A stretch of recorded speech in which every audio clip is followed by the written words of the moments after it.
Henri m'a demandé de vous parler du cosmopolitisme et de l'identité. Sans doute en raison du fait que j'ai écrit un ouvrage qui, comme il l'a dit à plusieurs reprises, pose le problème l'identité ou la mort. Alors, d'abord, pour parler du cosmopolitisme, il faut le définir. Alors, je le définirai de la façon suivante. Je pense que c'est la traduction politique de l'humanisme. Les humanistes, Erasme, Thomas More, Montaigne, ont perçu l'unité du genre humain. Et ils ont placé comme essentiel dans cette unité la raison humaine. Mais ils sont toujours restés très attachés à leur propre pays et même quelquefois à leur foi. Montaigne était un légaliste. Thomas More, lui, a payé très cher de sa vie le fait de demeurer catholique. Donc, manifestement, tout en étant ouvert à l'humanisme, ils restaient, bien évidemment, les hommes d'un pays et d'une foi. Alors, le cosmopolitisme, lui, arrive après. C'est l'idée que l'homme est citoyen du monde avant d'être le membre d'une nation. Et c'est une idée qui apparaît essentiellement, on l'a dit à plusieurs reprises, à l'ère des Lumières, au XVIIIe siècle. Mais c'est une idée essentiellement française. C'est une idée qui est véhiculée par la langue et la pensée française. Le lien entre les deux, c'est l'héritage grec qui triomphe bien sûr au XVIIIe siècle. On l'en voit encore dans les constructions parisiennes, notamment dans la perspective latérale de la Concorde. Donc, il y a deux racines grecques. Ces deux racines sont le logos, la raison, et puis la polis, la cité. Effectivement, qu'est-ce que le cosmopolitisme? C'est le fait de considérer que chacun est citoyen du monde. Et cette idée fait du cosmopolitisme, en fond, l'horizon de l'humanité. L'humanité est destinée à faire en sorte que tous les hommes soient des citoyens du monde. C'est une idée extrêmement optimiste et qui trouve ses racines profondes, comme on l'a dit tout à l'heure, chez les penseurs grecs. Et plus exactement, celui qui l'a peut-être le mieux illustré, c'est un empereur romain, mais qui écrivait en grec. C'est bien sûr Marc Aurèle, qui était stoïcien, mais qui écrivait en grec, parce qu'on considérait chez les Romains que le latin était une langue vulgaire et que bien sûr on ne pouvait écrire de la philosophie que dans la langue scientifique, la langue des Grecs. Alors, il n'y a pas de contradiction entre cette conception qui vient du stoïcisme, qui s'épanouit au XVIIIe siècle, et puis le christianisme. Il n'y a aucune contradiction, dans la mesure où le christianisme est par essence une religion ouverte. C'est Bergson qui disait que le christianisme était une religion dynamique, que c'était une religion qui avait vocation à être universelle et à inspirer la démocratie, puisqu'il ajoutait, lui qui était, comme vous le savez, d'origine juive, il ajoutait la démocratie est d'essence évangélique. Donc, démocratie mondiale, voilà un peu ce que signifie le cosmopolitisme. Et lorsqu'on pense à la philosophie catholique, tout à l'heure, Henri a souligné l'importance des protestants sur cette question, mais les catholiques ne sont pas en reste sur l'importance d'un droit universel fondé sur la raison. C'est ce qu'on appelle le droit naturel, qui vient dans l'esprit humain, tout simplement parce que l'esprit humain a une lumière naturelle. On trouve ça chez saint Thomas d'Aquin. Donc, a priori, il n'y a pas de contradiction, encore une fois, entre le christianisme et le cosmopolitisme. D'une certaine manière, le christianisme inspire le cosmopolitisme. Comment pourrait-on, dans le fond, synthétiser les deux? On pourrait dire que le cosmopolitisme est une idée qui fait partie de ce que je fais exprès de faire allusion à cela en pensant à notre ami Yvan Blot, qui était parmi nous il y a peu de temps encore. C'est l'héritage d'Athéna, un merveilleux livre d'Yvan Blot. Mais malheureusement, et ça va être un peu l'objet de mon intervention, c'est un héritage qui se trahit lui-même. C'est un héritage qui, dans le fond, se tue. Et si le Christ, en effet, commande d'aimer son prochain comme soi-même, encore faut-il que, pour aimer son prochain, on s'aime encore soi-même. Et pour s'aimer soi-même, il faut aussi être quelqu'un, avoir le sentiment d'être quelqu'un. Bien sûr, ça m'amène au second concept de cette réflexion, Cosmopolitisme d'un côté, mais identité de l'autre.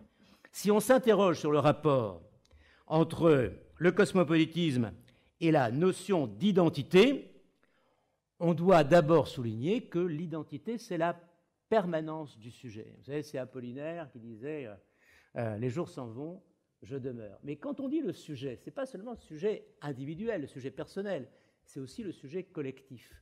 Il y a le je et il y a le nous.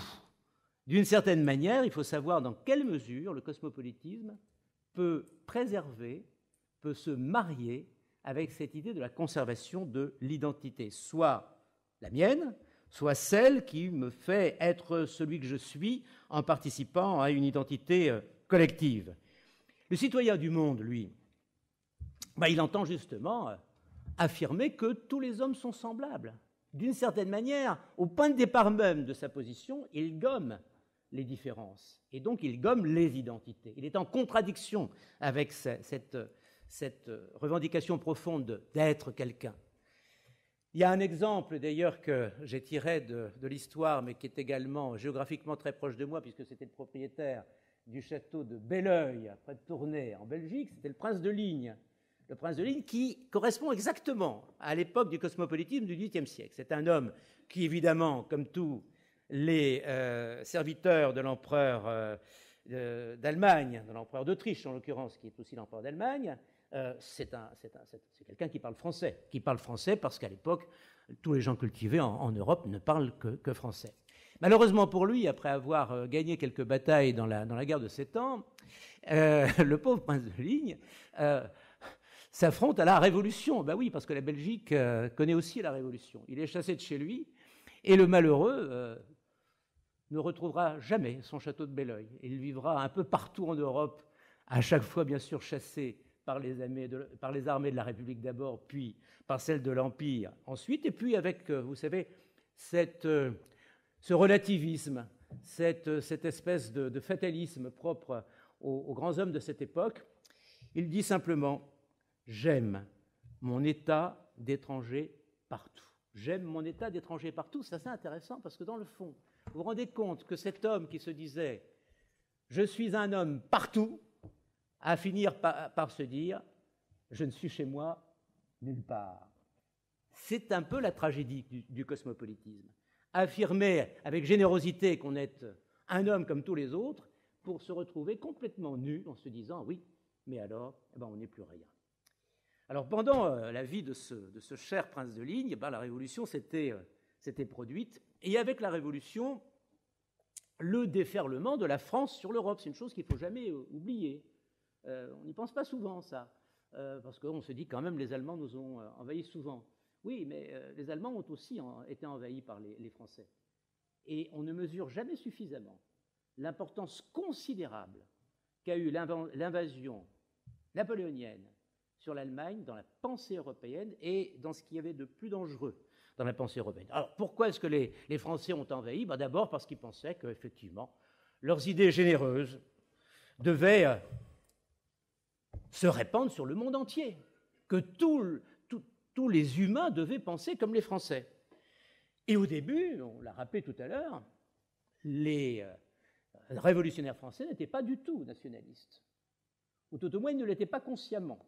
Ils étaient plutôt universalistes. Ils pensaient que leur révolution avait vocation à devenir universelle. Alors il y a un merveilleux exemple de cela, c'est un personnage que j'aime évoquer, c'est Anacharsis Cloots.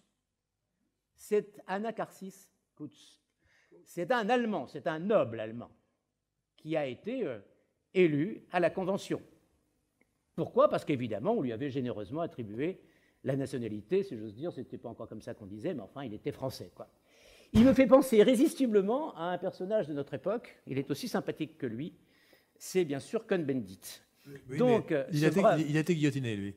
Oui, c'est bien pour ça que j'y pense. Je me dis qu'il y en a qu'on a raté, quoi. Bon, mais, donc, comme l'a dit justement Henri, et j'y arrivais, ce brave Anacharsis s'est mêlé de notre politique, puisqu'il a été l'un des principaux laudateurs de quoi ? Je passais tout à l'heure à Saint-Paul, Saint-Louis. Il a été l'un des laudateurs des massacres de septembre, par exemple, vous voyez, une des pires horreurs de la Révolution. Et puis, là aussi, bien sûr, était régicide. Il a voté la mort du roi. Et quel est son ouvrage le plus célèbre? Je vous le donne en mille, la République universelle, le cosmopolitisme pur et simple, la République universelle. Seulement, pourquoi a-t-il été guillotiné? Pas parce qu'il avait demandé la mort du roi, bien au contraire, mais parce que précisément, la Révolution avait changé d'âme.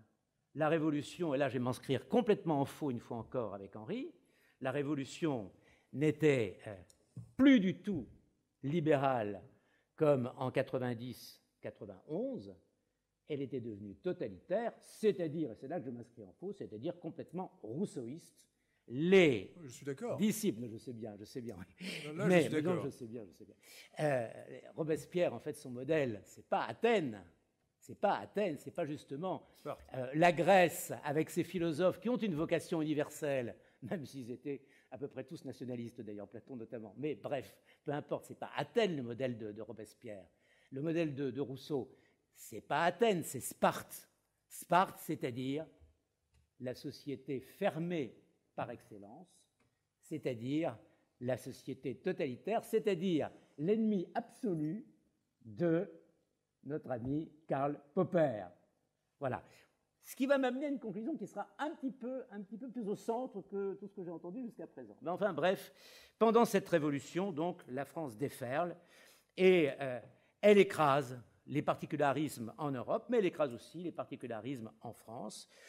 Elle écrase les particularismes locaux, mais aussi les particularismes individuels.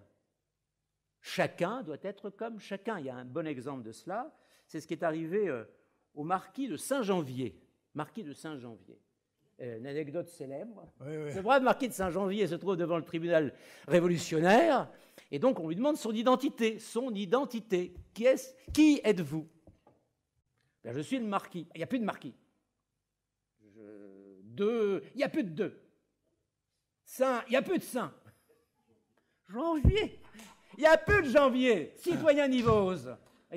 C'est un exemple intéressant parce que ça montre à quel point, si vous voulez, il y a contradiction entre cette conception universaliste des hommes qui doivent tous être semblables et puis précisément le fait que chacun d'entre nous, génétiquement notamment, mis à part les vrais jumeaux, chacun d'entre nous est irremplaçable, nous sommes uniques, et c'est ce qui fait notre richesse, et ce que, bien sûr, a nié complètement la Révolution. Alors, l'ennui, c'est que certains vont, bien sûr, réagir fortement, et ceux qui vont réagir le plus fortement sont les Allemands. Les Allemands ne vont absolument pas digérer Iéna.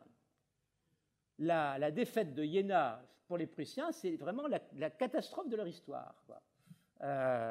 Et les philosophes se mettent à réfléchir là-dessus. Il y en a un notamment qui jouera un rôle considérable, c'est Fichte. Fichte qui écrit, dans le fond, un ouvrage qui est un peu la racine du nationalisme conscient de lui-même. Ce sont les discours à la nation allemande. Et dans ces discours à la nation allemande, que fait-il?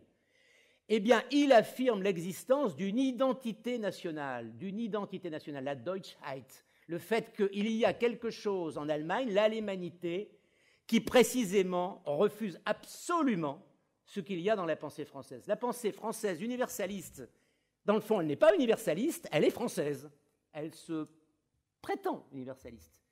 Mais en détruisant la pensée allemande, elle ne l'est évidemment pas. Et l'Allemagne, elle, a une autre forme de pensée. C'est une idée qu'on pourrait développer de façon extrêmement large, mais je symboliserai simplement cela en l'opposition typiquement maurassienne entre le classicisme et le romantisme.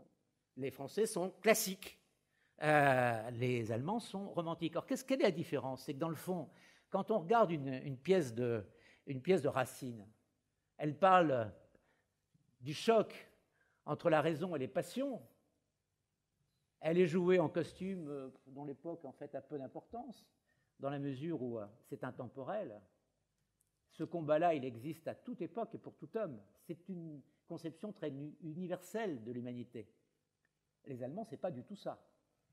Et d'une certaine manière, il est intéressant de voir que lorsque les Français se sont mis à écrire des pièces allemandes comme Hernani, Hugo a peut-être gagné la bataille d'Hernani, mais qui connaît encore Hernani aujourd'hui? Personne. Alors qu'en revanche, Racine, lui, existe toujours, et c'est l'énorme différence. Alors, affirmation de l'identité personnelle dans le romantisme, allant jusqu'à ce goût chez les auteurs allemands de l'original, voire de la folie, qui est systématiquement éliminé de la pensée française. Et de la même façon, bien sûr, en ce qui concerne les groupes. Alors, si je mets à part cette confrontation brutale, la guerre, l'invasion française, et je réfléchis un peu sur ce qui s'est passé avant et après cette révolution, à propos de cette idée de cosmopolitisme en rapport avec l'identité, je me dis qu'il y a eu, dans le fond, deux étapes. La première étape, c'est un auteur français qui peut-être a réussi à définir l'autrisme, ou plus exactement l'altruisme. L'autrisme étant la déformation pathologique actuelle de l'altruisme, de la façon la plus saine, l'équilibre en quelque sorte. Et cet auteur, c'est justement pas Rousseau, c'est Montesquieu. Ce qui, à mon avis, correspond le plus à la véritable pensée française. Que dit Montesquieu ? Et il définit une sorte de hiérarchie des fins, une échelle du bien commun, que personnellement, je pense qu'il est très difficile de contester. Que dit-il ? Il dit « Si je savais une chose qui me fût utile et qui fût préjudiciable à ma famille, je la rejetterais de mon esprit. Si je savais quelque chose utile à ma famille et qui ne le fût pas à ma patrie, je chercherais à l'oublier. Si je savais quelque chose utile à ma patrie et qui fût préjudiciable à l'Europe, ou bien qui fût utile à l'Europe et préjudiciable au genre humain, je la regarderais comme un crime. » On ne peut pas refuser ce genre de conception, parce que même lorsqu'on est nationaliste, même lorsqu'on dit qu'un gouvernement doit avant tout viser le bien commun du pays dont il a la charge et l'intérêt de ses habitants, oui, mais pas jusqu'au moment où ça aurait une conséquence dommageable à la totalité du genre humain, ou même à l'ensemble des régions, l'ensemble des pays parmi lesquels on vit. Cela veut dire quoi ? Cela veut dire qu'un homme politique raisonnable, responsable, doit viser le bien commun de son État, mais bien sûr pas avec cynisme, pas en attaquant les autres. Et vous savez, c'est Romain Gary qui disait que c'était la grande différence entre le patriotisme et le nationalisme. Le patriotisme, c'est aimer son pays. Le nationalisme, c'est détester celui des autres. Je ne suis pas hostile à cette définition-là. Mais bon, on en rediscutera peut-être tout à l'heure.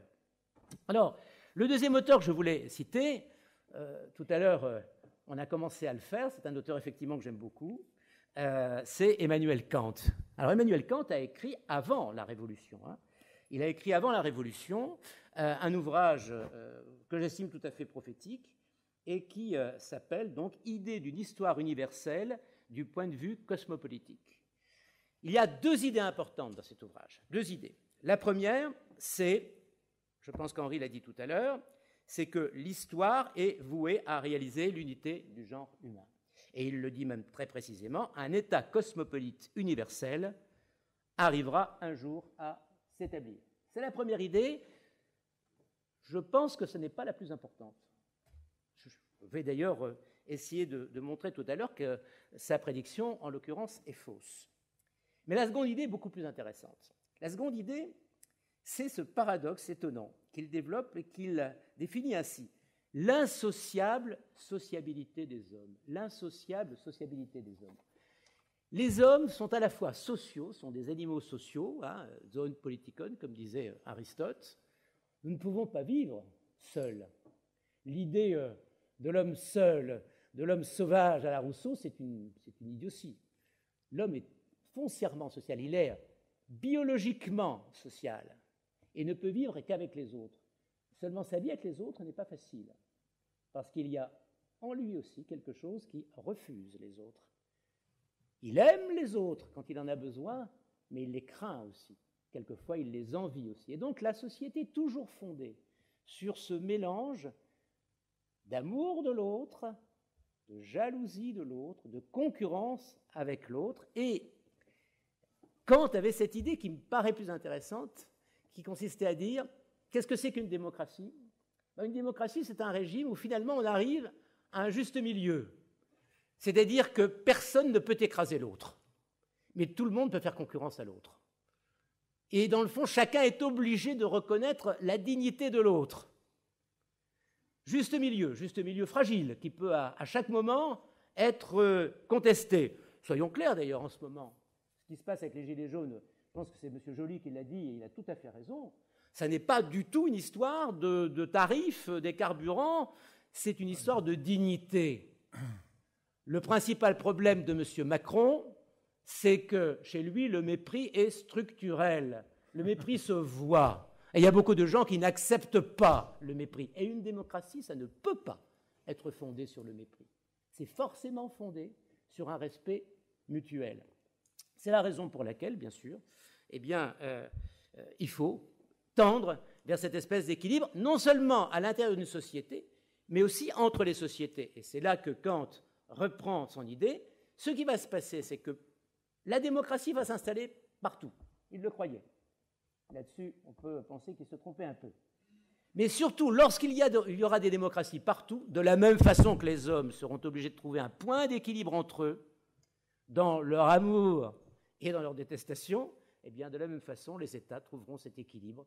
Et c'est alors qu'ils conçoient, je pense qu'il est le premier d'ailleurs à employer cette expression, qu'il conçoit une société des nations, c'est-à-dire une sorte d'ensemble dans lequel les nations pourront dialoguer et pourront ainsi éviter la paix. Il pensait d'ailleurs que les démocraties étaient conduites à ne plus faire la guerre.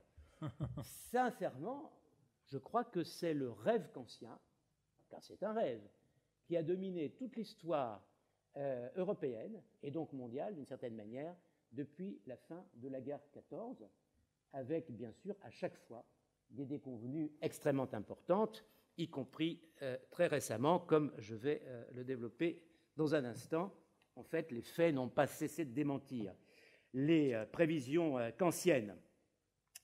Lors de la chute de l'Empire soviétique, on a pu croire que, ça y est, ce coup-là, c'était gagné, on allait franchir un pas décisif dans la direction kantienne. Le monde libre avait vaincu ce que Reagan appelait l'empire du mal. Les règles de l'économie libérale, les règles du marché, triomphaient d'un côté, de même que les droits de l'homme s'imposaient de l'autre, le tout s'installant sous les ailes protectrices de l'aigle américaine et sous le grand symbole de la démocratie, avec toute une sorte d'organes chargés de mettre cela en place, c'est-à-dire l'ONU, bien sûr, avec son efficacité bien connue, avec l'Organisation mondiale du commerce, avec le FMI, et, il faut le dire, lorsque les choses deviennent sérieuses, avec l'OTAN. Avec l'OTAN qui n'est pas forcément mondiale, mais qui sert les intérêts des États-Unis et de l'Occident. L'intervention de l'OTAN, notamment à la fois au Moyen-Orient, mais surtout en Yougoslavie, a été, de ce point de vue-là, extrêmement contestable. Alors, il y a un livre qu'on a également évoqué tout à l'heure, qui reprend cette idée du triomphe kantien à la fin de la guerre froide. C'est le livre de Francis Fukuyama, La fin de l'histoire et le dernier homme. La démocratie libérale reste la seule aspiration politique cohérente qui relie différents régimes et cultures tout autour de la Terre. En outre, les principes économiques du libéralisme, le marché libre, se sont répandus et ont réussi à produire vraiment un nouveau monde. C'est le cas de le dire, vous savez, pour reprendre une expression qu'on allie souvent aujourd'hui avec Macron. Un monde marqué par une prospérité matérielle inouïe jusqu'alors. Tous les pays dont l'économie se modernise ont tendance à se ressembler, c'est-à-dire à gommer leur identité, leur particularité, et notamment leur identité culturelle.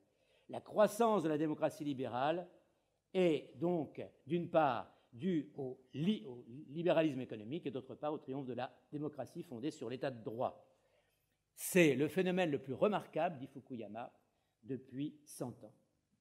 Mais heureusement, Fukuyama tempère son enthousiasme de deux manières. D'abord, il introduit un élément très important dans le comportement humain. Les sociétés libérales imaginent, dans le fond, je pense que c'est ainsi que Piacentini l'appelle, c'est l'homo globalus, qui répond à deux déterminismes. C'est le désir, eh oui, pour consommer, il faut désirer, et puis c'est la raison, on calcule le prix. Donc on est à la fois un homme de désir et un homme de raison lorsqu'on est un consommateur. Vous savez, ce sont les deux étages du cerveau. Hein, le désir, c'est le cerveau reptilien. Les 3 étages, il y a 3 cerveaux. Non, attendez, ça c'est 2. Attendez, j'arrive. Donc vous avez celui du bas, c'est le cerveau reptilien, le désir. Et puis le cerveau du dessus, bien sûr, le néocortex, la raison. Ah oui, mais il en manque un précisément. Et c'est là que Fukuyama est intéressant, parce qu'il dit, bah oui, il y en a un autre quand même auquel il faut faire attention. Et ce troisième, c'est ce qu'il appelle, avec une référence grecque intéressante, c'est ce qu'il appelle le thymos. Alors le thymos, qu'est-ce que ça veut dire en grec? Vous savez, c'est vraiment la traduction grecque, si j'ose dire, de la formule de Pascal, le cœur a ses raisons que la raison ne connaît pas. Il y a chez l'homme de l'affectif. Il y a quelque chose qui n'est ni du désir matériel, ni du calcul rationnel. C'est tout ce qui, notamment, peut-être, fait sortir un certain nombre de gilets jaunes aujourd'hui. C'est le désir d'être reconnu par les autres. C'est le désir d'être estimé. C'est le désir de la dignité. Bref, c'est quelque chose qui n'a rien à voir avec l'intérêt matériel et qui, quelquefois, peut conduire jusqu'à mettre sa vie en danger, jusqu'à risquer sa vie pour défendre son honneur, précisément, comme on disait à une certaine époque. Eh bien, le thymos, ça continue toujours à exister. Évidemment, ça perturbe l'avènement du monde merveilleux, du monde de l'après-guerre froide.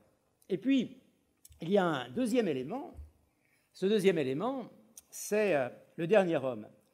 Si le thymos, c'est toujours l'insociable sociabilité des hommes, c'est-à-dire leur désir de s'affirmer face à autrui, en revanche, le dernier homme, c'est un autre aspect qui touche particulièrement notre société occidentale. Notre société occidentale. Le dernier homme, c'est une allusion à un ouvrage de Nietzsche, qui est Ainsi parlait Zarathustra. Tout à fait au début de Zarathustra, Nietzsche décrit son prophète Zarathustra qui rentre dans une ville et qui essaie de prophétiser auprès de gens. Et les gens le regardent en roulant des yeux et lui disent « Mais Zarathustra, tout ce que tu dis, ça ne nous intéresse pas. Nous, tout ce qu'on veut, c'est le bonheur. C'est le bonheur. » Et effectivement, il y a, lorsqu'on pense à notre société actuelle, une tendance à ce que nous soyons tous assez comparables aux derniers hommes que décrit Nietzsche. Je lis simplement une ligne. Un peu de poison de temps en temps, cela donne des rêves agréables. Voilà ce que dit le dernier homme. Un peu de poison de temps en temps, cela donne des rêves agréables. Et beaucoup de poison, pour finir, ça permet aussi d'avoir une mort agréable. Réfléchissons un peu. Autorisation de la drogue. Autorisation de la drogue. Le cannabis, bon, n'en parlons plus. Mais il va sans doute un jour être légalisé en France, comme il l'est dans beaucoup de pays dans le monde. On considère que c'est normal. Il circule en vente libre pratiquement. On n'a pas le temps d'arrêter les gens. On n'a pas le temps de les punir. Un jour, ça va arriver.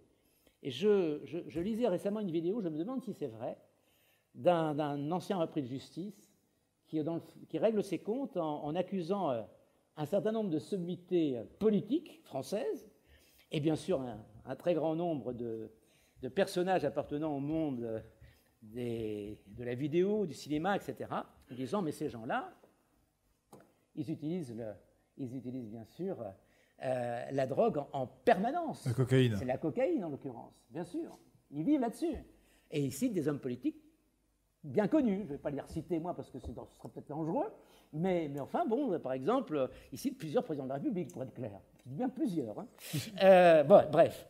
Toujours est-il que ce dernier homme, qui donc ne demande pas mieux d'avoir un peu de drogue, et puis se dit pour mourir, l'euthanasie c'est bien aussi. L'euthanasie on y arrive. Hein. Loi après loi, on s'en rapproche. Hein. Moi j'ai voté une loi où le fait non pas d'arrêter l'alimentation, mais d'arrêter les traitements lorsque ceux-ci deviennent inutiles pour corriger la souffrance, lorsqu'on arrive à la dose létale pour corriger la souffrance, c'est la loi actuelle. Si vous arrivez à la dose létale, qui est le seul moyen d'arrêter la souffrance, c'est de l'euthanasie, en fait. Hein.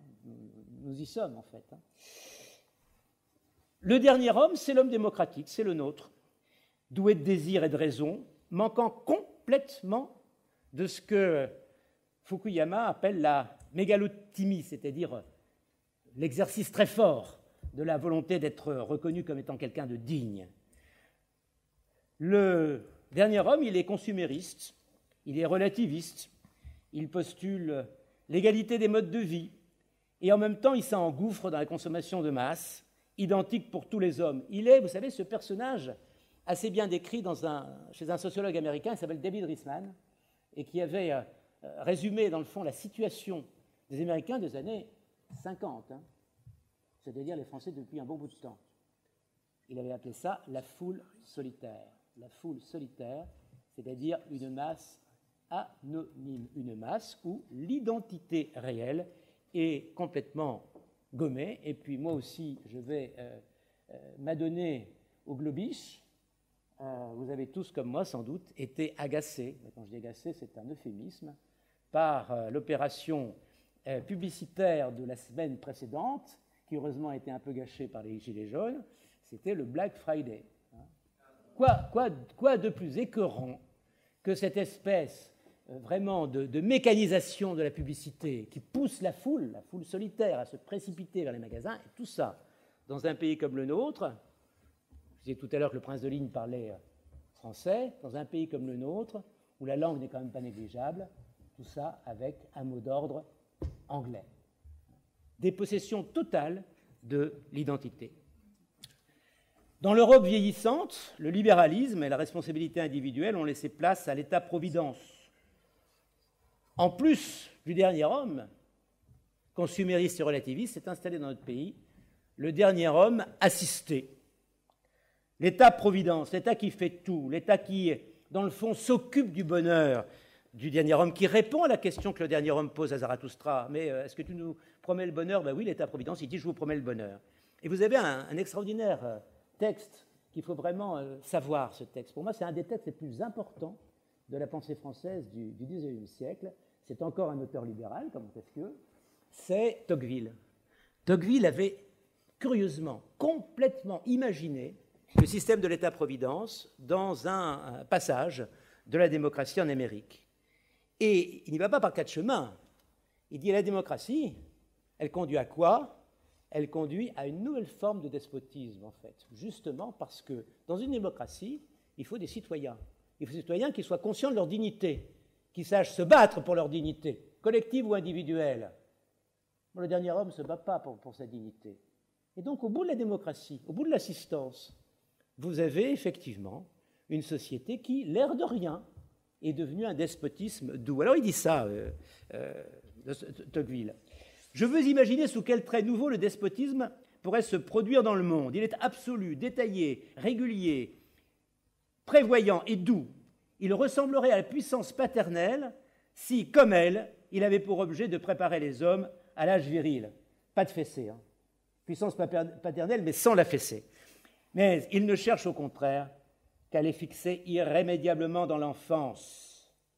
Il aime que les citoyens se réjouissent, pourvu qu'ils ne songent qu'à se réjouir. Il travaille volontiers à leur bonheur, mais il veut en être l'unique agent et le seul arbitre. Il pourvoit à leur sécurité, prévoit et assure leurs besoins, facilite leur plaisir, conduit les principales affaires, charge leur industrie, règle leur succession, divise leurs héritages. Que ne peut-il leur ôter entièrement le trouble de penser et la peine de vivre? J'aime beaucoup ce texte parce que plus je pense à ce que nous sommes devenus, à ce qu'est devenue notre société, plus je dis qu'elle correspond exactement à ça. Ne pensez plus, braves gens. Ne perdez pas votre temps à ça, ne lisez plus. Regardez donc la télévision ou bien Internet. Encore sur Internet, on trouve quelquefois des choses intéressantes, mais pas toujours. Et surtout, ignorez complètement d'où vous venez, où vous allez. Ne pensez qu'à votre instant présent. État-providence en haut, individualisme narcissique en bas, d'individus clients, voués aux vacances sans frontières et à l'absence de transmission, voilà le dernier homme dans sa gloire. L'absence de temporalité et en même temps dans un espace sans limite, ce que Lipovetsky appelait l'ère du vide, c'est véritablement ce qui est le cadre actuel de l'Europe de l'Ouest, victorieuse, mais complètement épuisée. Alors, la conséquence de cette vision de Fukuyama est assez négative, mais il y en a une autre qui est beaucoup plus négative encore, c'est que précisément, tout ce que je viens de vous dire, c'est vrai pour l'Occident, c'est vrai pour nous. Est-ce que c'est vrai pour tout le monde? Non, justement. Et c'est ça qui est dramatique. Parce que dans les autres régions du monde, l'unification ne s'est pas faite du tout. Au contraire, il y a eu un réveil, et ce réveil, c'est quoi? C'est le réveil de l'exigence de la dignité de l'autre, celui qui n'est pas occidental, celui qui n'est pas européen, et qui brusquement, à la fin de la rivalité entre l'Ouest et l'Est, se dit, mais nous existons, nous. On est passé d'un duel entre deux camps à ce qu'on a cru pendant quelques années être la domination d'un seul camp, le camp américain. L'URSS était pulvérisée, et dans le fond, le tiers-monde n'avait plus qu'à chercher sa voie en copiant les États-Unis et l'Occident. Ce n'est pas du tout ce qui s'est passé. Ce qui s'est passé, au contraire, c'est un certain nombre de réveils très forts, qu'un autre auteur, assez contemporain de Fukuyama, souvent on oppose les deux, qui a été cité aussi tout à l'heure, Samuel Huntington, a parfaitement résumé dans le choc des civilisations. Le choc des civilisations, c'est par exemple le réveil de ce qu'on appelle quelquefois, je pense que c'est Lolland qui emploie cette expression-là, les nations fleuves. Ces nations qui, dans le fond, n'ont jamais disparu de l'histoire, qui sont par exemple la Chine et qui sont par exemple l'Inde. La Chine et l'Inde sur des plans différents, puisque la Chine, bon, c'est la Chine des Han, elle est relativement unifiée depuis très longtemps. L'Inde, c'est beaucoup plus compliqué. C'est un ensemble davantage hétéroclite, ne serait-ce que sur le plan linguistique. Mais n'empêche que ces immenses empires qu'on avait cru pouvoir négliger, notamment aux alentours de 1900, là où le cosmopolitisme avait véritablement réussi. Le cosmopolitisme n'a réussi qu'à un seul moment. C'est le moment où l'Occident dominait par la colonisation l'ensemble du monde. Vous savez, il y a un film qui vous montre ce que c'est le cosmopolitisme, tel que nous avons pu le concevoir à l'époque où effectivement les idées de Jules Ferry triomphaient. C'est les 55 jours de Pékin. Hein, c'est-à-dire toutes les armées occidentales, plus les copieurs orientaux de l'Occident, les Japonais, se rassemblent pour écraser la révolte des boxers en Chine. Et ils prennent Pékin, et ils prennent le palais d'hiver, le palais d'été, je crois, et ils brûlent tout. Bon, ce qui n'est pas très civilisé d'ailleurs. À cette époque-là, oui, le monde était uni. Il ne l'est plus du tout aujourd'hui. Et quand vous regardez même les choses, vous dites, mais le monde a toujours eu des divisions et a toujours connu de grands empires. La Chine existait bien avant l'Europe. Elle existe toujours. Donc l'idée du cosmopolitisme, l'idée d'un monde uni, est une vue de l'esprit. Ça ne s'est jamais produit et ça ne se produit pas plus aujourd'hui que ça ne se produisait hier. Donc il y a la nation fleuve. Aujourd'hui, à l'époque où, au moment même où se réunit le G20, on se rend bien compte que la Chine compte dans le monde et qu'elle est chinoise. C'est-à-dire que notamment, elle n'est pas démocratique et n'en tire aucune espèce de complexe d'infériorité. La Chine est un régime à parti unique. C'est un régime qui repose sur tout à fait autre chose que nos conceptions à nous. Plus généralement, d'ailleurs, on pourrait dire qu'il y a dans l'ensemble de l'Extrême-Orient une sorte de résistance qui est fondée sur un esprit confucéen. Il y a un exemple étonnant. Cet exemple étonnant, c'est Singapour. Singapour, comme vous le savez, c'est un pays qui n'a pas la dimension de la Chine, c'est un pays de 5 millions d'habitants, c'est une île, au bout de la Malaisie. C'est une île qui a des résultats économiques absolument prodigieux. Pourquoi ? Parce que précisément, elle n'est pas du tout occidentale. Elle est occidentalisée sur le plan des affaires. Elle est mondialisée, mais elle n'est pas cosmopolite. Tout simplement parce que Singapour vit sous d'autres lois, sous d'autres règles, dans une autre culture qui a été inspirée par celui qui a sauvé Singapour de la catastrophe dans les années 60 et qui est un homme d'État qui, pour moi, est l'un des plus importants du XXe siècle, c'est Lee Kuan Yew, qui affirmait tranquillement, lui qui avait fait ses études à Oxford, si je ne m'abuse, qu'il s'inspirait de Confucius et dans le fond de son conservatisme profond. Vous savez qu'à Singapour, on exécute les gens qui vendent de la drogue et même, qui vendent, oui, ceux qui en consomment vont en prison. ou sont encore bastonnés. Autrement dit, il y a une répression à Singapour qui ferait plaisir à Henri de Lesquen, dans la mesure où ça lui rappelle peut-être la rigueur des lois sous la Troisième République, mais je pense que ça va encore beaucoup plus loin. En tout cas, si vous allez à Singapour, vous verrez que vous n'avez pas intérêt à cracher par terre ou à vous rebeller contre l'autorité. C'est le code pénal anglais de 1810. Oui, mais ça vous coûtera... Avec le fouet. Ça vous coûtera... Oui, mais ils sont en bastonne à Singapour. Ah oui, c'est le code pénal anglais de 1810. Oui. Et ça, oui, le fait qu'un pays mondialisé, qu'un pays qui réussit extraordinairement bien sur le plan économique, qui est parfaitement intégré à la mondialisation économique, eh bien, a gardé une identité culturelle complètement différente.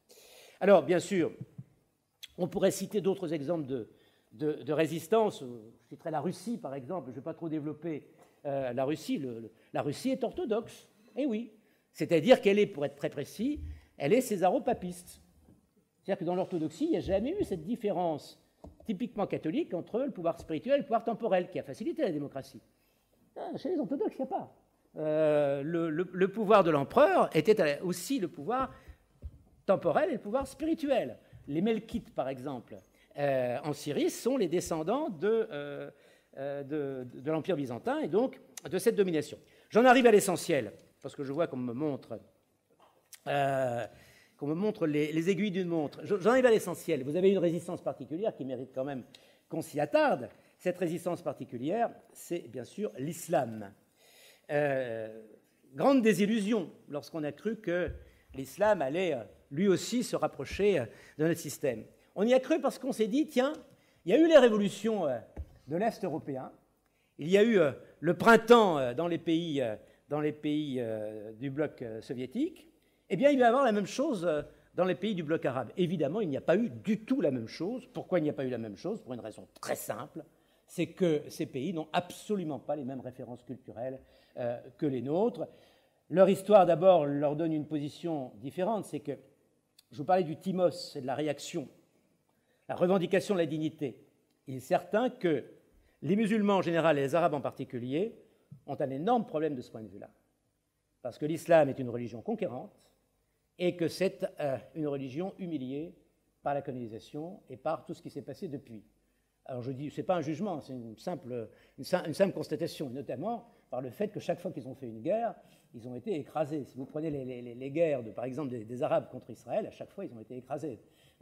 Si vous prenez la guerre entre le Pakistan et l'Inde, c'est l'Inde qui a écrasé le Pakistan, etc., etc. Il y a donc une humiliation profonde qui fait qu'il y a une exacerbation de ce besoin de dignité et qui fait que l'islam, aujourd'hui, est vraiment un morceau du monde qui résiste complètement au cosmopolitisme, qui résiste d'ailleurs de plusieurs manières. D'abord, parce que le fondement politique et social de la société est la religion, que le droit, par là même, est complètement limité par la religion. Deux exemples, c'est la liberté interdiction de l'apostat, interdiction du blasphème, tout à fait contre les droits de l'homme et contre la vision sorosienne de l'avenir de l'humanité, complètement contraire. Deuxième exemple, c'est bien sûr l'égalité. La différence entre les sexes est confirmée, affirmée, et la différence entre les croyants et les non-croyants. Il y a incompatibilité absolue entre les droits de l'homme et la conception juridique de l'islam. C'est tellement vrai d'ailleurs que la cinquantaine de pays qui composent l'organisation de la conférence islamique, l'OCI, ont voté un autre texte des droits de l'homme qui dit clairement que les droits de l'homme sont limités à la supériorité de la charia sur le droit. Autrement dit, il n'y a aucun rapport entre les droits de l'homme tels qu'ils sont revendiqués par les membres de l'OCI et ceux dont nous parlons. Alors, ça a conduit bien sûr à des conséquences terribles. Je vous en signale une notamment, c'est ce qui s'est passé au Bangladesh. C'est très bien raconté dans un livre que je vous conseille, ce n'est pas un gros livre, c'est un livre de Taslima Nasrin qui s'appelle Ladja, qui montre, si vous voulez, que le Bangladesh s'est libéré c'était le Pakistan oriental, il s'est libéré du Pakistan occidental en se proclamant État laïque. Aujourd'hui, il n'est plus laïque. Ils ont rétabli la charia et les hindouistes sont petit à petit chassés vers l'Inde, alors que c'était des gens qui s'étaient battus pour l'indépendance du Bangladesh. Alors, en face de l'islam, l'Occident a un problème évident, c'est que lorsque vous opposez à la volonté dogmatique des musulmans un narcissisme vide et consumériste, eh bien, entre une page blanche et une page qui est écrite et apprise par cœur, c'est la deuxième qui va gagner, même si elle n'est pas très intelligente, même si elle est très vindicative, elle risque tout simplement de l'emporter parce qu'en face, il n'y aura plus rien pour lui résister. Ce qui m'amène pratiquement à ma conclusion, c'est qu'il y a deux façons de penser la société. Il y a de la pensée comme une société, je prends là les distinctions de Teunis. La société, c'est-à-dire nous sommes une organisation qui regroupe des hommes et des femmes. Et pourquoi nous sommes ensemble? Tout simplement parce que nous avons besoin des uns et des autres, parce qu'il y a une division du travail qui s'est installée qui nous rend complémentaires. Est-ce que c'est suffisant pour faire exister une société? C'est ce que Durkheim appelle la solidarité organique. Non, ce n'est pas suffisant. Il faut un autre type de solidarité. C'est ce que Durkheim appelle la solidarité mécanique, c'est-à-dire la solidarité par similitude. Il faut que nous ayons des idées, des valeurs en commun. Il faut que nous ayons une identité culturelle, une identité morale, une identité politique, sans quoi notre société va être effacée dans la concurrence avec les autres.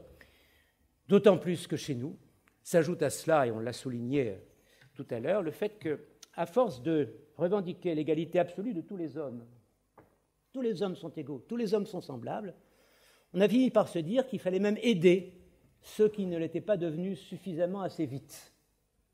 C'est ce qu'on appelle, vous savez, la discrimination positive. C'est-à-dire le fait que, non content d'avoir dit tous les hommes sont égaux, on doit dire en reprenant la fameuse formule d'Orwell, oui, mais il y en a qui sont plus égaux que d'autres. Et ce sont justement ceux qui sont en bas, il faut les mettre au-dessus, et donc il faut leur donner plus. Et ça conduit effectivement à des mesures d'intégration qui sont des mesures en fait de désintégration de notre propre société.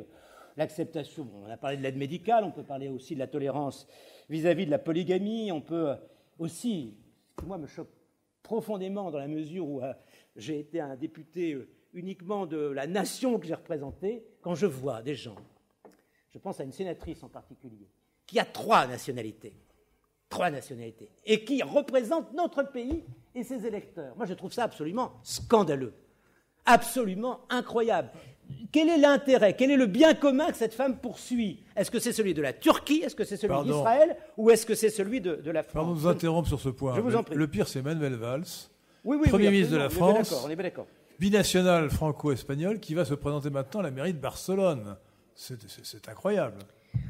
Alors, ça me conduit évidemment à cette remarque, c'est que, chemin faisant, en proclamant l'égalité des hommes, au nom d'une conception démocratique de l'humanité, en fait, on détruit complètement la démocratie, puisque, manifestement, on fait en sorte que les hommes d'une démocratie ne sachent plus exactement à quelle communauté ils appartiennent.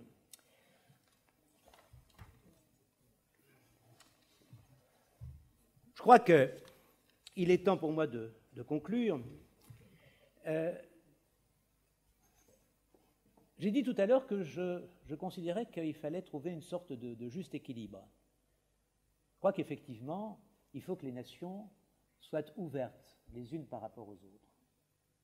Je crois qu'effectivement, les démocraties peuvent y arriver davantage que d'autres formes de gouvernement. Mais, encore une fois, cette évolution ne doit pas nier l'identité profonde des peuples, parce que cette identité profonde des peuples est la condition sine qua non de l'identité profonde des personnes. Alors, il y a un auteur qui a parfaitement résumé ce débat, c'est Lévi-Strauss. Lévi-Strauss, qui a prononcé deux conférences remarquables, qui sont d'une part race et histoire, et d'autre part race et culture. Dans la première, que dit-il? Bien, il condamne ce qu'on appelle l'ethnocentrisme, c'est-à-dire la tendance à considérer que notre société a les meilleures valeurs, qu'elle est supérieure aux autres, et que d'une certaine manière, elle doit les regarder de haut. Donc on a dit, bon, il n'y a pas de penseur plus antiracistes, en quelque sorte, que Lévi-Strauss. Beaucoup de gens se sont revendiqués de lui à cause de ça. Et alors Lévi-Strauss est revenu là-dessus. C'est Finkielkraut qui souligne ça. Il est revenu complètement là-dessus. Il dit non, là on s'est trompé. dans une deuxième conférence à l'UNESCO, il a dit, attendez, oui, l'ethnocentrisme, certes, demande qu'on réfléchisse davantage à la relativité des cultures. Mais d'un autre côté, si vous ne défendez pas votre culture, si vous ne considérez pas que votre culture vaille la peine d'être protégée, sauvegardée, mais qu'allez-vous garder pour échanger encore avec les autres? Vous ne pouvez échanger que si vous avez encore un bien à échanger, que si vous êtes encore quelqu'un. Autrement dit, et ce sera le mot de la fin, autrement dit, le cosmopolitisme, c'est une sorte de mirage dans lequel l'Occident se noie, en pensant que sa pensée est la pensée universelle, ce qu'elle n'est pas. Il se détruit lui-même, alors que le chemin le plus facile, c'était au contraire de bâtir la démocratie là où elle doit être bâtie, c'est-à-dire dans les nations, là seulement où les citoyens sont responsables de la politique qui est menée par les gouvernants. Et c'est dans le dialogue des nations, bien sûr, que ensuite l'unité du monde peut se réaliser. Je pense que tout ce que je vous dis correspond assez bien au penseur ou à l'homme politique qui a été imité fort bien par Henri tout à l'heure. Ce que je viens de dire, c'est du gaullisme, c'est-à-dire considérer les nations, les démocraties nationales dans le monde comme des personnes et souhaiter que s'établisse entre elles un dialogue plutôt que la guerre. Voilà, merci.